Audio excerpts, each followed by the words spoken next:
That's the project.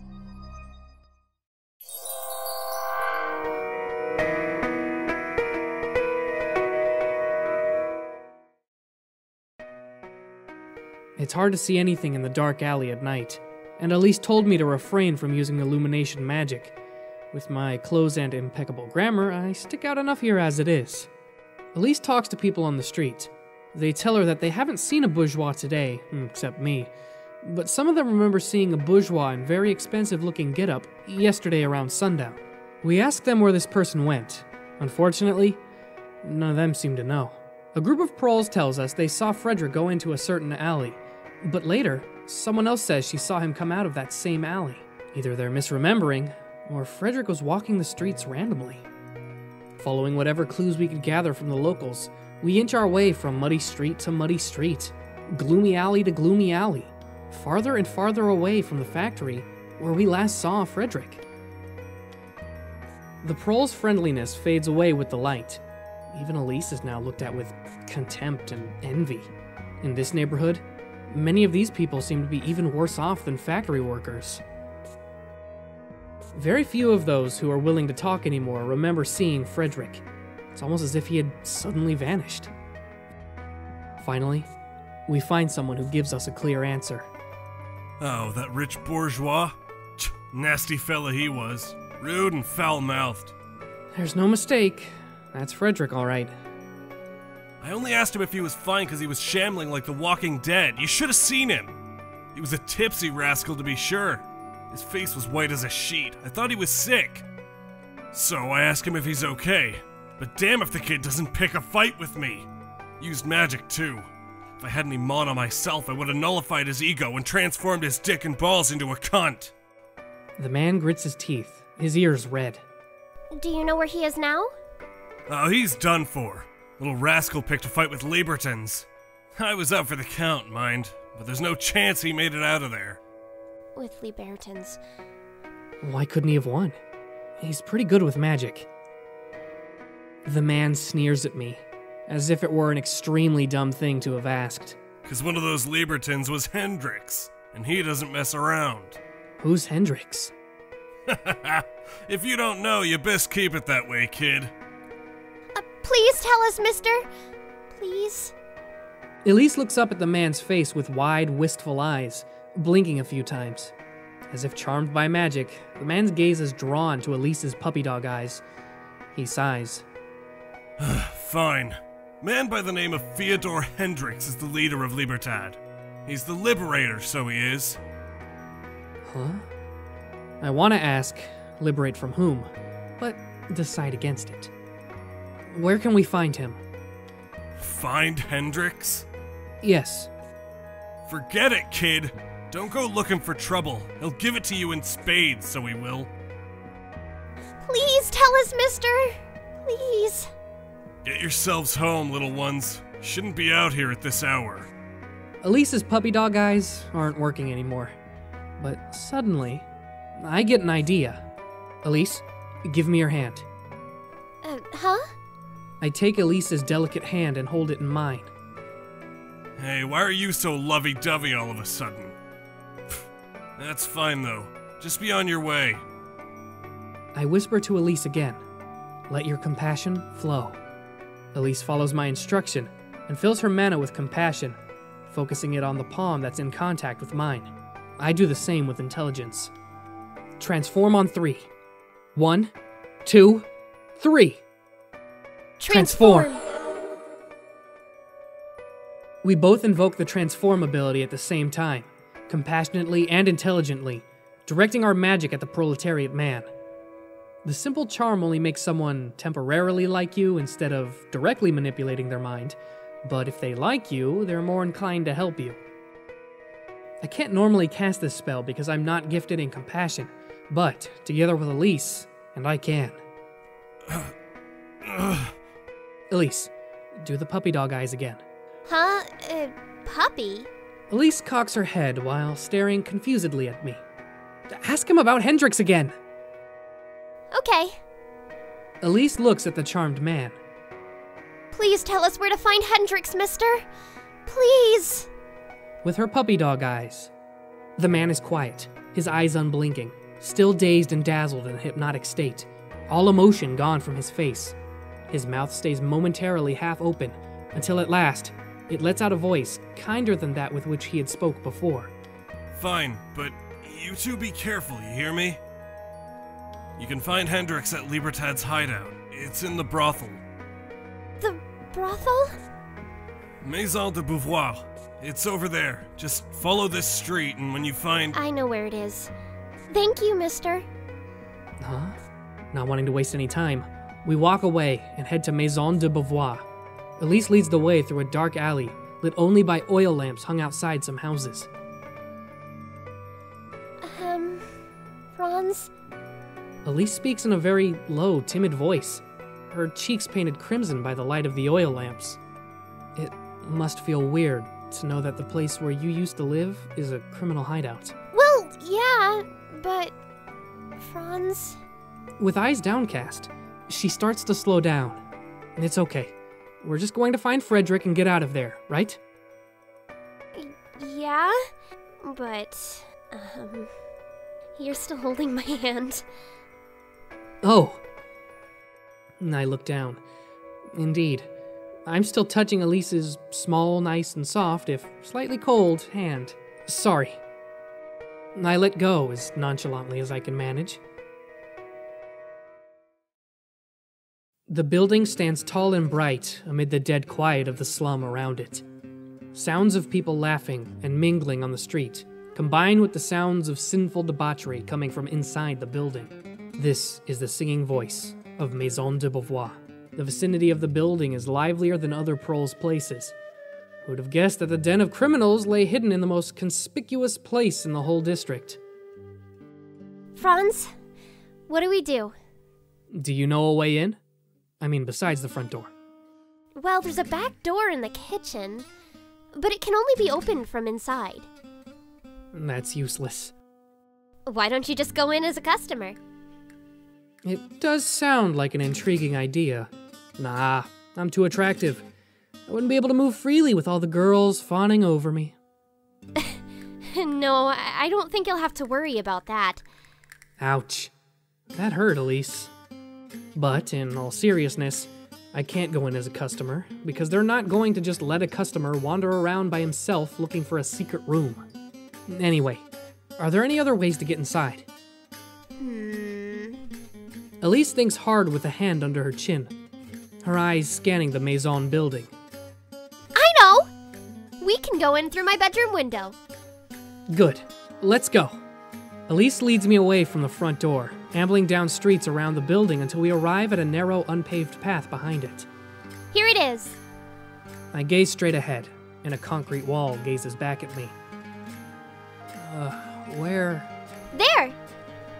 I follow Elise's pointed finger with my eyes, trailing up along the wall, 10 feet, 20 feet, and finally, stopping at 30 feet above the ground. That's the roof. Look closer. Eventually, I do indeed notice a small window up there. That's your bedroom? That was my bedroom. I used to think only rats and spiders lived in the roof. How do we get up there? I was hoping you'd know. Oh, well, of course. I'm the magical scientist, so I must know how to break into hard-to-reach places at night. Yeah, using the power of science. Note to self, teach Elise to recognize sarcasm. Anyway, the window. Well, lucky for us, I do happen to know the right spell for this. Elise, stand in front of me and relax your body. Okay. With Elise standing in front of me, I extend my arms towards her and open my palms. Transform! Franz, you know it looks like you're reaching for— Whoa! Elise's body starts to lift slowly, her posture unchanged, her feet no longer in contact with the earth. Obeying my hand's upward motion, wind carries her body up. Steadily and carefully, I levitate Elise to the window. Once she is close enough, she opens the window and enters the attic.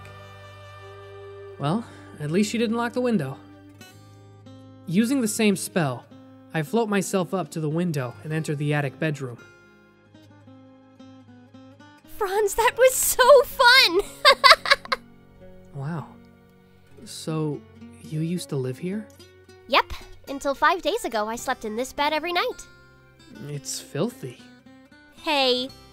Sorry. Anyway, where can Libertan be hiding? Elise is deep in thought again, her eyes fixed on the ceiling. I can think of a few places. Good. What are they? The kitchen is perfect, because you can make a grilled cheese sandwich if you're hungry. Okay, good start. Probably not, but let's roll with it. What else have you got? Maybe the bathroom? I used to hide there when I was small. I don't think the Libertans could all fit in the bathroom, Elise. Good point. Well, there's the basement, but the basement is so dark and scary. You have no idea. I wouldn't hide there. The basement? Yeah, that must be it. They must be hiding in the basement. Huh. Didn't you hear what I said about how dark and scary it was? I did indeed. Show me how to get down there. Okay. We descend a small flight of stairs to the second floor. In the hallway, some girls are chatting and giggling with each other while other girls are entertaining customers. There's so much noise just from the hallways and lobby that we barely even need to whisper. Elise and I are hiding behind the stairs to the attic. We can't go to the basement through the hall. There are too many people. Do you know any other way? No. That's the only way. Don't you know any spell to make us invisible? Unfortunately, I don't. I glance about the massive room. Its walls and floor sparkle under the light. But I happen to know something else. Elise, do you see those lamps? Yeah. Do you know what's inside them? Balls of light. They're summoned by illuminators. That's correct. And we happen to have the magical traits required to summon the light. Faith and compassion. Okay. And? How will summoning those balls of light help us get past these people without them knowing? It won't. But what do you think will happen if we nullify instead of summon? Ah, I see. Everything will go dark and we'll be able to slip by in the confusion. Let's do it. Well... Yeah? I need your hand again, if you don't mind. I extend my hand to her. I don't mind. She takes my hand, and her compassion starts flowing and mixing with my faith. We concentrate our mana at the spot where our palms are in contact with each other. On 3. 1, 2, 3. Nullify. Suddenly, Maison de Beauvoir is swallowed up by darkness. Everyone panics. Hey, what happened? Why are the lights out? It's already sundown. My wife's waiting at home. Sundown was more than 4 hours ago, silly. Put down that whiskey bottle. Calm down, everyone. An illuminator is on his way. Let's make a run for it. Okay. We quickly go downstairs to the first floor, make our way across the lobby, pass through the kitchen, and find a door somewhere at the back. Beyond the door, more stairs leading down into the dark and, apparently scary, basement. We descend slowly, careful not to make any noises. The stairs end at a long corridor, with doors on both sides. Down here, the sound of shouting, giggling, and moaning from above can hardly be heard. Instead, we can hear other people talking from behind closed doors. We tiptoe very slowly, very quietly, so as not to alert the Libertan members who are standing guard in the dimly lit corridor. The darkness helps to hide us, but even so, we exercise caution, sneaking past the guards only when they look away or leave the corridor. We walk by several doors that hum with chatter, but soon, we come across a door behind which comes muffled cries. I try to open the door, but it's locked. Looking up, I see a small trickle vent above it. Too small for a person to pass through, but large enough to peek inside the room. Levitation won't work here. Someone would feel the magical aura. Instead, I tell Elise to look out for guards and pull myself up to the vent and peek inside. In the otherwise empty room is Frederic, tied to a chair, struggling to free himself. He's gagged, but from the look on his face, He's swearing up a storm. Franz, what do you see inside? Elise asks in a soft whisper, only loud enough for me to hear. Frederic. How is he? Despite some cuts and bruises on his skin and other signs of injury, Frederic looks healthy enough, evident from the blazing fury in his wild eyes. He's swearing a lot, so he must be fine. Can we free him? If we can open this door, we can get him out of here. How do we do that? Go ask a Libertan where they keep the key. What about calling the police?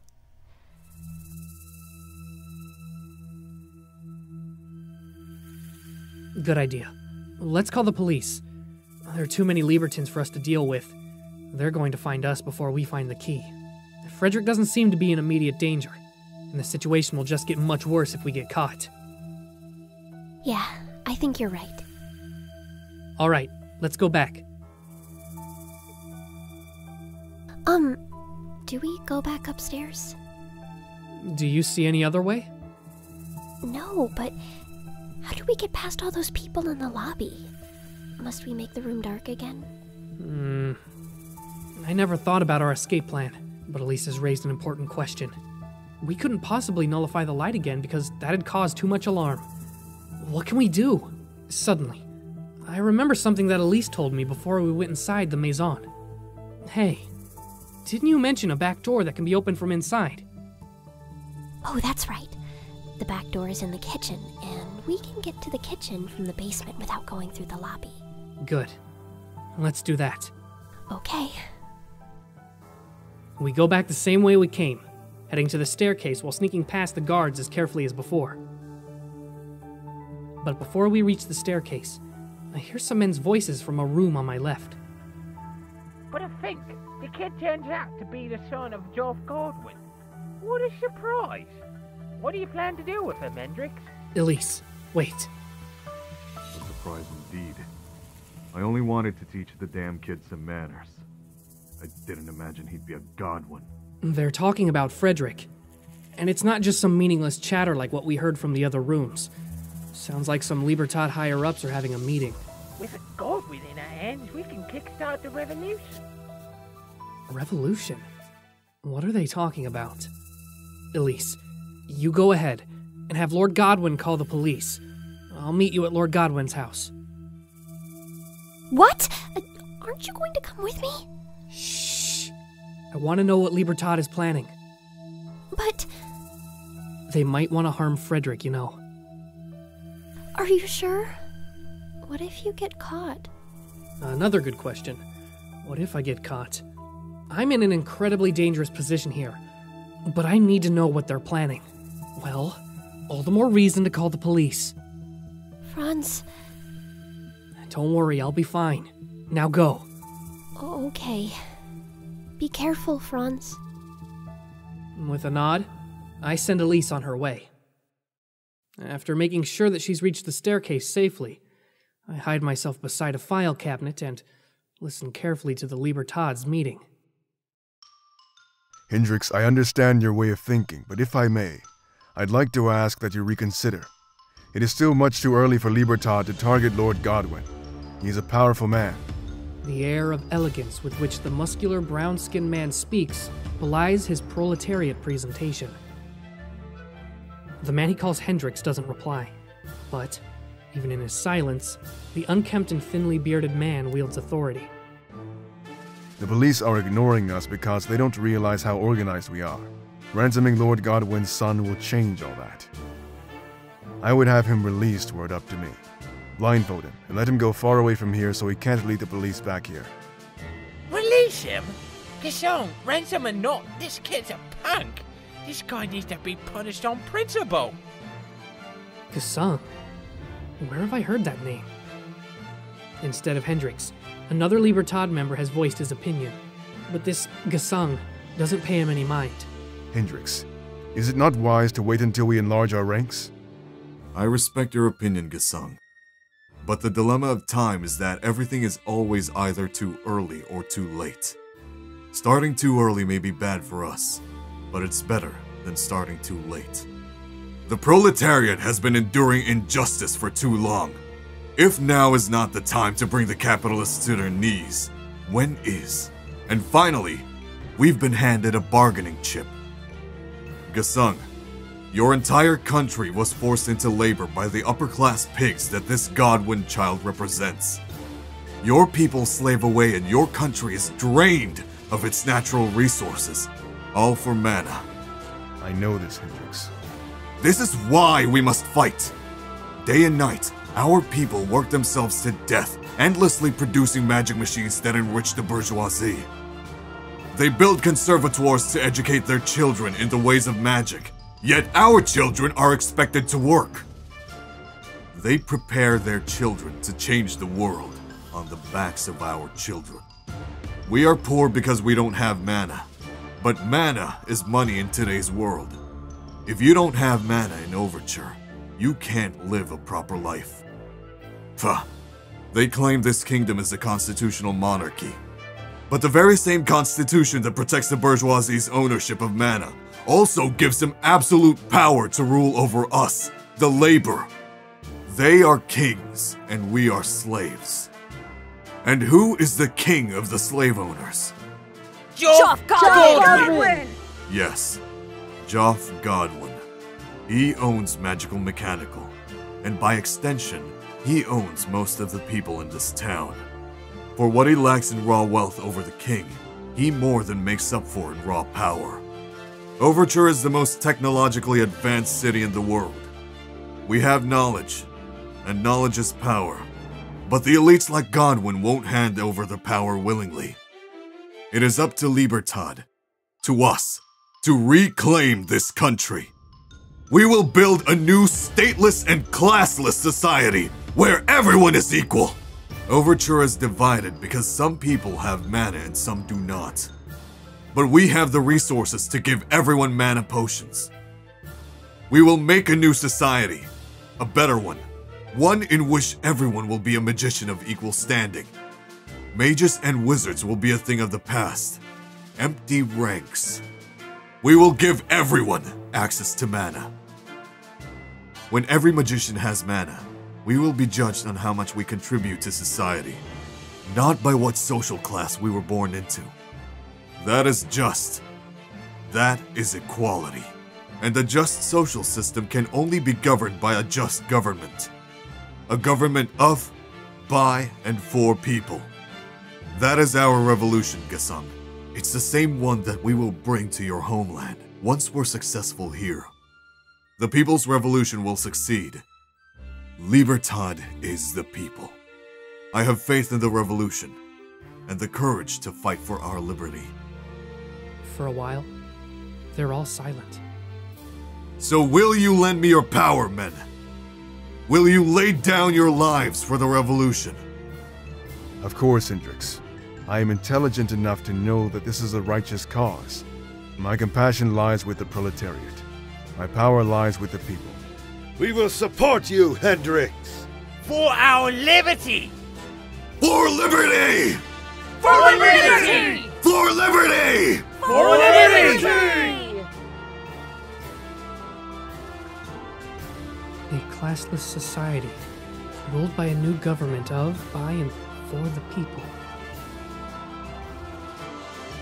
The men are still chanting, but I think I've heard enough. I'm not sure what to think about what I've just heard, but at any rate, I need to get to Lord Godwin's house as soon as possible. I quietly sneak past the guards and leave the basement.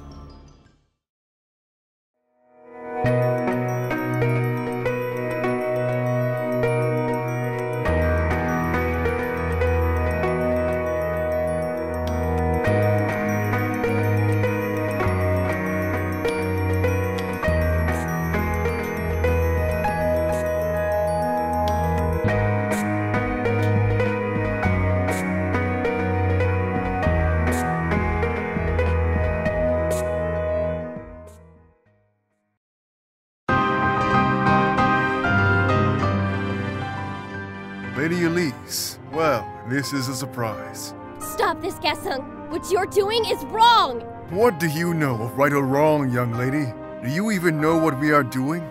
Franz and I know exactly where Frederic is being kept. We can free Frederic while you're fighting. But are you brats sure you're comfortable with the risks? Yeah. Count me in. I'm not very... The beauty versus the beast. With no spells in the air, these two look human. But make no mistake, here be monsters. Let's go! Project!